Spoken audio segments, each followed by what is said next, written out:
সুপ্রিয় চাকরি প্রত্যাশী ভাই বোনেরা, আসসালামু আলাইকুম। কী অবস্থা, সবাই কেমন আছেন? তো আপনারা যারা বাংলাদেশ সেনাবাহিনীতে অসামরিক পদে পরীক্ষা দিবেন 2026 সালে, আপনারা অনেকে প্রশ্ন করেছিলেন যে এখানে পরীক্ষা কেমন হয়, মানে মান বন্টন কেমন বা পরীক্ষার প্রশ্ন কেমন আসে। তো আপনাদের কাছে আমার একটি সাজেশন তৈরি করেছি, চূড়ান্ত সাজেশন বাংলাদেশ সেনাবাহিনী অসামরিক লিখিত পরীক্ষা 2026 সালের জন্য। তো এখানে সর্বমোট 12টি নমুনা প্রশ্ন সেট দিয়ে থাকবে, ঠিক আছে। আর এখানে পূর্ণমান 50 অথবা 70 মার্কের অথবা 65 অথবা 60 মার্কের হতে পারে। এক এক সেনানিবাস এক এক রকমের পূর্ণমান নির্ধারণ করতে পারে, এটা সমস্যা না, ঠিক আছে। এই যে আমরা যে নমুনা প্রশ্ন দিয়ে দেবো 12টি, এটি আগে পড়ে শেষ করবেন। তারপরে আমরা যে এই যে বাংলাদেশ সেনাবাহিনীর লিখিত প্রশ্ন এবং উত্তর, বাংলাদেশ সেনাবাহিনী সম্পর্কে সংক্ষিপ্ত পরিচয় সহ সকল প্রকার, বাংলাদেশ সেনাবাহিনী কবে গঠিত হয়, তারপরে বাংলাদেশ সেনাবাহিনীর প্রধান উদ্দেশ্য লক্ষ্যসমূহ, এই সমস্ত বিষয়, ঠিক আছে। তারপরে বাংলাদেশ সেনাবাহিনীর সর্বাধিনায়ক ও সেনাবাহিনীর প্রধানের দায়িত্ব কর্তব্য কী কী থাকে, ঠিক আছে। মানে এক কথায় এটি আপনার বাংলাদেশ সেনাবাহিনী সম্পর্কে বিস্তারিত ভাইবার জন্য কাজে দিবে। তাছাড়াও সংক্ষিপ্ত লিখিত আকারের জন্য বাংলাদেশ সেনাবাহিনী সম্পর্কে আরও গুরুত্বপূর্ণ প্রশ্ন এই শীটটি দিয়ে দেবো। মোট আপনারা এখানে 2টা শীট পাবেন সেনাবাহিনী সম্পর্কে। তারপরে বাংলা, ইংরেজি, গণিত। সবচেয়ে গুরুত্বপূর্ণ বিষয় হচ্ছে গণিত নিয়ে। আপনারা যারা গণিতে দুর্বল, আমরা যে গণিতের গুরুত্বপূর্ণ যেগুলো বারবার চাকরি পরীক্ষায় আসছে বিগত, সেখান থেকে সংক্ষিপ্ত আকারে আমরা নোট করছি। এখানে এই যে আমরা দাগিয়ে দিয়েছি, প্রত্যেকটা নোট আপনারা দেখে যাবেন। এইগুলো গেলেই, মানে এইগুলো সমাধান করে গেলে ইনশাল্লাহ এখান থেকে হুবহু আপনার যে গণিতে প্রশ্ন আসবে, এখান থেকে অনেকগুলো প্রশ্ন আপনি হুবহু কমন পেতে পারেন, ঠিক আছে। সেজন্য আপনাদের গণিতে দুর্বল, এই শীটটা কিন্তু আপনার জন্য খুবই গুরুত্বপূর্ণ। এই গণিতটা কিন্তু আপনারা হুবহু করে যাবেন। এখান থেকে যদি 3টা প্রশ্ন আসে গণিতে, 2টা হুবহু কমন পেতে পারেন। তারপরে সাধারণ জ্ঞানের জন্য এই যে বাংলাদেশ বিষয়গুলি এবং আন্তর্জাতিক বিষয়গুলি 2টা শীট দিয়ে দেবো, ঠিক আছে। আর ভাব সম্প্রসারণ আসতে পারে, দিয়ে দিতে পারে, সেজন্য রিস্ক নেওয়ার দরকার নাই। সেজন্য ভাব সম্প্রসারণ বিষয়ে আমরা একটি শীট দিয়ে দেবো। এইগুলো আপনারা সুন্দর করে দেখে যাবেন, ঠিক আছে। সময় কম, আপনার দ্রুত সহকারে এই যে আমাদের সেনাবাহিনী অসামরিকের জন্য এটি সকল পদের জন্য কার্যকারী, ঠিক আছে। এই সেম সিলেবাস সকল পদের জন্য কাজ করবে, সেভাবে আমরা তৈরি করেছি। এটি আপনার যে পদে আবেদন করেছেন, যে পদেরই পরীক্ষা হোক না কেন, এটি কালেকশন করে নেবেন, ঠিক আছে। এটি চূড়ান্তভাবে সাজেশন তৈরি করা হয়েছে। পিডিএফ মূল্য 100 টাকা। এখানে বাংলা, ইংরেজি, গণিত এবং সাধারণ জ্ঞান সকল বিষয়ই দেওয়া আছে। এটি লিখিত এবং ভাইবা পরীক্ষার জন্য অত্যন্ত কার্যকরী। এটি কালেকশন করার নিয়ম হচ্ছে, এই যে উপরে যে হোয়াটসঅ্যাপ নাম্বার আছে, এখানে এখনই দ্রুত সহকারে মেসেজ করবেন, বলবেন যে ভাইয়া বাংলাদেশ সেনাবাহিনীর যে অসামরিকের চূড়ান্ত সাজেশন আছে, আমি ওইটি নিতে চাই। তাহলে এই সকল পিডিএফ, এই চূড়ান্ত সাজেশনগুলো আমরা হোয়াটসঅ্যাপে আপনাদের মাঝে দিয়ে দেবো। এখান থেকে আপনি প্রিন্ট করে নিতে পারবেন। তাছাড়া আপনি ফোনেও পড়তে পারবেন, ঠিক আছে। এটা সংক্ষিপ্ত আকারে দেওয়া আছে যাতে আপনার পড়তে সুবিধা হয়, ঠিক আছে। অল্প টাইমের ভিতরে আপনারা কমপ্লিট করতে পারেন। তো প্রথমে এই যে কী আপনার পরীক্ষায় আসতে পারে সেটি আমি দেখাই দিচ্ছি, কোন কোন টপিক গুরুত্বপূর্ণ আপনাদের মাঝে। তো এখানে সময় থাকবে 1 ঘন্টা। আমি আবারও বলছি, এটি পূর্ণমান 50, 45, 60, 70 অথবা 90 মার্ক। এক এক পদ এক এক রকম পূর্ণমানে পরীক্ষা হতে পারে, সেজন্য এই পূর্ণমান নিয়ে আপনার কোনো ঘাবড়ানোর দরকার নাই। এটা 50 মার্কেও হতে পারে, 70 মার্কেও হতে পারে। তো এখানে কী টপিক থাকতে পারে? বাংলায় যেমন সন্ধি বিচ্ছেদ থাকতে পারে, তারপরে ব্যাস বাক্য সহ সমাস নির্ণয় থাকতে পারে, তারপরে এক কথায় প্রকাশ থাকতে পারে, এই যে তারপরে বিপরীত শব্দ থাকতে পারে, তারপরে এই যে বানান শুদ্ধ এবং অশুদ্ধ, এগুলো কিন্তু থাকতে পারে। তো এই বাংলা টপিক আমাদের আরও গুরুত্বপূর্ণ, যে বাংলা যে শীট আছে, এখানে কিন্তু এই শীটগুলো কভার করে গেলে আপনার এখান থেকে 90% আপনি কমন পাবেন আশা করা যায়, ঠিক আছে। আর চাকরি পাওয়ার ক্ষেত্রে আপনার 70 থেকে 80% নাম্বার হলেই কিন্তু আপনি চাকরি পেয়ে যাবেন। এরকম আপনার 100% কমন থাকা লাগে না, ঠিক আছে।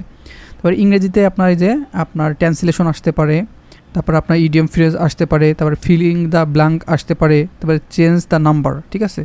এই গিভেন নাম্বার এবং অপোজিট নাম্বার, এই গিভেন নাম্বারগুলো দিয়ে থাকবে এবং অপোজিট নাম্বারগুলো আপনার লিখতে হতে পারে। সেই জন্য এই যে ইংরেজির জন্য এই শীটটা দুর্দান্ত কাজে দিবে। এখান থেকে আপনার যে সমস্ত টপিক্স দেওয়া আছে, আর্টিকেল থেকে আসতে পারে, সেইগুলো টপিক্সগুলো সুন্দর করে দেখে যাবেন। আর প্রথমে এই নমুনা যে 12টি আমাদের প্রশ্ন ব্যাংক দিয়ে থাকবে, নমুনা প্রশ্ন, এগুলো শেষ করে তারপরে সাবজেক্ট ভিত্তিক ধরবেন। তারপর গণিতে কী আসতে পারে? গণিতে আপনার পাটিগণিত থেকে আসতে পারে, তারপরে আপনার বীজগণিত থেকে আসতে পারে, ঠিক আছে। আবার কিংবা আপনার সংজ্ঞা লিখাও দিতে আসতে পারে, সংজ্ঞা লিখুন, যেমন সমবাহু ত্রিভুজের চিত্রসহ সংজ্ঞা লিখুন, তারপর রম্বসের চিত্রসহ সংজ্ঞা লিখুন, ঠিক আছে। এরকম কিন্তু আসতে পারে।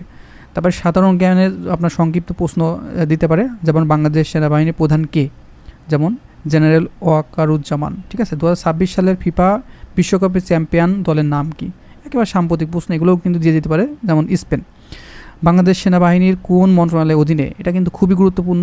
এটা কিন্তু আপনার দিয়ে দিতে পারে প্রতিরক্ষা মন্ত্রণালয়ের অধীনে। তারপর সুয়েজ খাল সংযুক্ত করেছে কোন দুটি সাগরকে? লোহিত সাগর ও ভূমধ্য সাগর। বাংলাদেশ সেনাবাহিনীর সর্বোচ্চ পদ কী? বাংলাদেশ সেনাবাহিনীর সর্বোচ্চ পদ কিন্তু জেনারেল, ঠিক আছে। তারপরে 2026-27 অর্থবর্ষের জন্য জাতীয় বাজেট জাতীয় সংসদে উপস্থাপন করেছেন কে? অর্থমন্ত্রী আমির খুসরু মাহমুদ চৌধুরী, ইনি কিন্তু অর্থমন্ত্রী হিসেবে উপস্থাপন করেছিলেন। তবে জাতিসংঘের পতাকার রং কয়টি ও কী কী? দুটি রং, একটি হলো নীল ও একটি সাদা। মানুষের ক্রোমোজোমের সংখ্যা কয়টি? 46টি অথবা 23 জোড়া, যে কোনো একটি লিখলে হবে, সমস্যা নাই। তার উত্তরা গণভবন কোথায় অবস্থিত? নাটোরে। তারপর মোনালিসা চিত্রের আপনার যে চিত্রকর কে? লিওনার্দো দা ভিঞ্চি, এটা সবাই জানেন। এগুলো এমন প্রশ্ন আসতে পারে। তারপরে যে নমুনা প্রশ্ন 2, ঠিক আছে, এগুলো কিন্তু আপনার পড়ে যাবেন। প্রথমটা আমি দেখাই দিয়েছি, আর আপনারা যারা আমাদের সাজেশন নেবেন, এখানে নমুনা প্রশ্ন 2 থেকে সর্বমোট 12টি নমুনা প্রশ্ন দেওয়া থাকবে। সেইগুলো কিন্তু আপনারা আগে এই নমুনা সেটগুলো আপনি কাভার করে যাবেন। কাভার করার পরে তারপরে এই যে বাংলাদেশ সেনাবাহিনীর লিখিত প্রশ্নগুলো এই উত্তর সহ দেওয়া থাকবে, এইগুলো কিন্তু আপনার সুন্দর করে পড়ে যাবেন। এখানে কিন্তু ভাইবার জন্য এগুলো পড়লেই কাজে দিবে। আপনার ভাইবার জন্য এক্সট্রা কোনো কিছুই করা লাগবে না। এই পিডিএফটা পড়বেন, সাথে এই যে এই পিডিএফটা পড়ে যাবেন, ঠিক আছে। এই দুইটা গেলে আপনার ভাইবার সহ বাংলাদেশ সেনাবাহিনী রিলেটেড যত প্রশ্ন আসবে এখান থেকে 100% কমন পাবেন। তারপরে যে বাংলা এই শীটটা পড়ে যাবেন, তারপরে ইংরেজি শীটটা পড়বেন এবং গণিত, ঠিক আছে। আর সাধারণ জ্ঞানের জন্য বাংলাদেশ বিষয়বলি এবং আন্তর্জাতিক বিষয়বলি দিয়ে দিয়েছি। আর এক্সট্রাভাবে ভাব সম্প্রসারণ যেগুলো আসার মতো গুরুত্বপূর্ণ বিগত প্রশ্ন আসছে সেগুলো দিয়ে আমরা সংক্ষিপ্ত ব্যাপার দিয়ে দিয়েছি, এগুলো আপনি দেখে যাবেন। আর এই ভাব সম্প্রসারণ বানিয়ে লেখা যায়, আপনারা জানেন, এগুলো সুন্দর করে কভার করবেন। তো দেরি করবেন না, যত দেরি করবেন ততই কিন্তু আপনার পিছিয়ে পড়বেন। এই যে আমাদের যে সেনাবাহিনী অসামরিক সকল পদের জন্য কার্যকরী এই সাজেশনটি চূড়ান্তভাবে তৈরি করা, পিডিএফ মূল্য 100 টাকা। বাংলা, ইংরেজি, গণিত এবং সাধারণ জ্ঞান। এখনও যারা এগুলো কালেকশন করেননি, দ্রুত সহকারে এই হোয়াটসঅ্যাপে SMS করে এই সাজেশনগুলো কালেকশন করে নেবেন, যাতে আপনার পরীক্ষায় ভালো রেজাল্ট করতে পারেন, ঠিক আছে। দেরি করবেন না, দেরি করলে পিছিয়ে পড়বেন।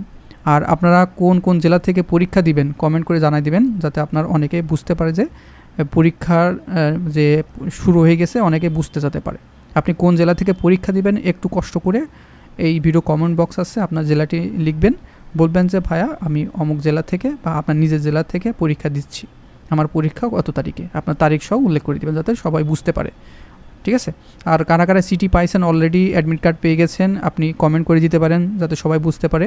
এই ভিডিও কমেন্টে সবাই ফলো করবেন, ঠিক আছে, তাহলে আরও বুঝতে পারবেন। আর বাংলাদেশ সেনাবাহিনী বিষয়ে, এই পরীক্ষা বিষয়ে আর যদি কোনো কিছু জানার থাকে তাহলেও কমেন্ট করতে পারেন, সেটি আমি সমস্যার সমাধান করে দিতে পারবো, ঠিক আছে। তো এই ছিল বাংলাদেশ সেনাবাহিনী অসামরিক লিখিত পরীক্ষা 2026 চূড়ান্ত সাজেশন এবং নমুনা প্রশ্ন সেট আপনাদের মাঝে দিয়ে দিলাম। এগুলো দেখলে আপনার ধারণা পাবেন। আর বাংলাদেশ সেনাবাহিনীর যে বিগত প্রশ্ন সেগুলো কিন্তু বাইরে আসে না, ঠিক আছে। বিভিন্ন স্টুডেন্ট এবং আমাদের যারা বিগত চাকরি পরীক্ষা দিয়েছে তাদের কাছ থেকে আমরা পরামর্শ করে এই সাজেশনগুলো তৈরি করেছি, যাতে আপনাদের 100% কাজে লাগে এবং আপনি এখান থেকে পড়লে 100% চাকরি পান, ঠিক আছে। সেই জন্য আমরা বিগত সাজেশন দিয়েছিলাম। এই সাজেশনগুলো পড়ে অনেকে অলরেডি চাকরি করছে এবং বিভিন্ন শ্রেণীবাসে পোস্টিং আছে। তো এই ছিল। তো বন্ধুরা, ভালো থাকবেন, সুস্থ থাকবেন, দেখা হবে নেক্সট আকর্ষণীয় জব সার্কুলার এবং শিক্ষামূলক তথ্য নিয়ে।